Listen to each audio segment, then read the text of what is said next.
Welcome back to another disorderly review. Today we're looking at ADIOS, and this is a part of our Get It While It's Hot series. This game is free for a limited time on Amazon Prime Gaming. For more information, please feel free to scan the QR code. Let's get into this game. First thing you'll notice with this game is that the screen moves very, very fast.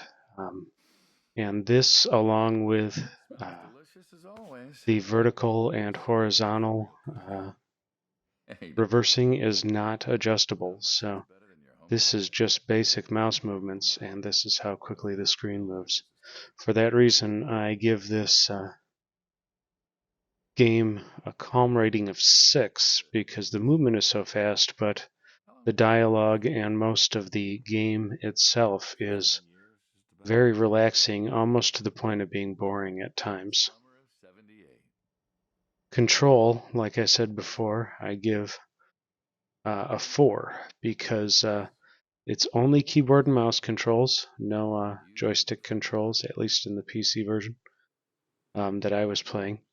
And there's almost no customization. You can remap keys on the keyboard, but you can't exchange things like up and down and left and right. You can't reverse those, which probably has some limitations for certain individuals.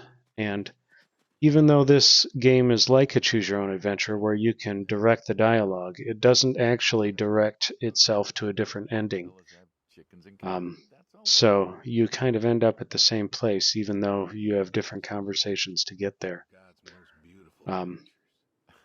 Which leads me to bite-sized.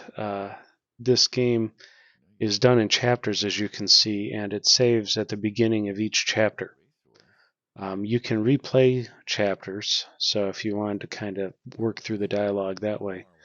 But in general, you can't save whenever you want. You have to play out a chapter or come back to it if you can't get through one. And the chapters are roughly 10 minutes long. They vary in length, of course, but that's about what I've seen them to be. For community, there's no additional players involved in this game. It's just you. It's what I would call an on-rails story. There's very little you can do while the story is playing out. Here you can see me feeding a horse and petting it. But while this whole dialogue takes place, I'm even limited in how far I can walk around the farm. Aesthetics, I would rate as 5. As you can see, the assets are a little weirdly shaped. Long arms on the guy. The horse is a little weird. It's kind of like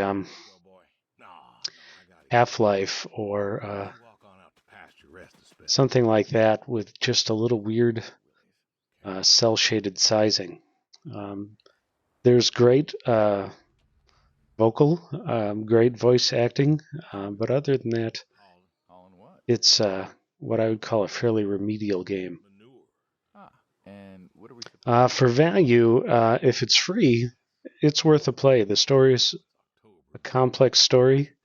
However, at its full price of $17, for a little more than an hour's worth of play, I don't see it as a good value, and I would rate it as a value of about 3. The story is worth more than the visuals. I would almost wish this story was done almost in vignette form or with pictures instead of this 3D interaction. It would have maybe left more to the imagination and the enjoyment. But that's how they chose to deliver their story. And I'd rate the value at about 3 because of that. I rated this game V for Vertigo because of its touchy controls. Remember, it has some weirder assets and is quite costly for the playtime. It has a very complex story, but overly simple packaging. I hope this has helped you determine if this game is worth you purchasing or playing for your healing. Again, it is some very complex and adult themes in it. Here's a visual representation. of how I rated this game, and I hope it helps you make a decision for or against it. Thanks again for joining us here at Transcendent Studios. Please like, comment, and subscribe. We value it all, and we'd love to hear from you. Have a great day, and thanks for making us a part of your healing journey.